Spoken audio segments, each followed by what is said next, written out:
Welcome to our channel. Today we how to update Chase QuickDeposit workflow tips for faster deposits, beginner guide step by step clearly.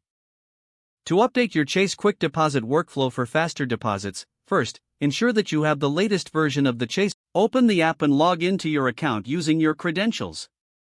Once logged in, navigate to the deposit section, usually found in the main menu. Select Quick Deposit from the available options. Prepare your check by ensuring it is properly signed and made out to you. Make sure the check's amount is clearly written in numbers and words. Position your check against a dark or contrasting background to enhance visibility. Tap the screen to capture an image of the front of the check, making sure it's aligned within the guidelines shown. Next, capture the back of the check by flipping it over and following the same process. After both images are captured, review them for clarity and ensure all information is legible.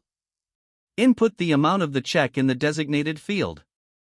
If prompted, confirm that the check details are correct and that you understand the deposit policy.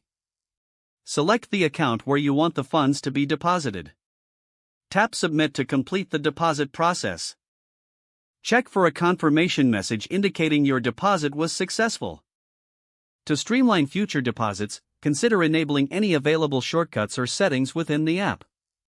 Regularly clear your camera's cache to maintain optimal performance and speed.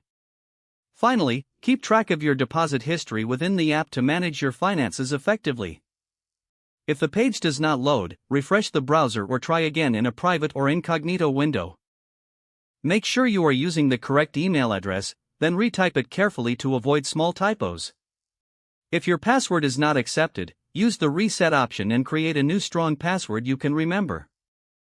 Check your spam folder for verification or security emails, then complete any requested confirmation steps. Enable two-factor authentication if available to improve account security and reduce unauthorized access risk. After signing in, review your profile details so your contact information and settings are accurate and current. If you see an error message, note it down and try again after restarting your device and internet connection. Log out when you finish, especially on shared devices, to keep your account and payment information secure. If the page does not load, refresh the browser or try again in a private or incognito window. Make sure you are using the correct email address, then retype it carefully to avoid small typos. Don't forget to like this video and subscribe to our channel for more step-by-step tech guides.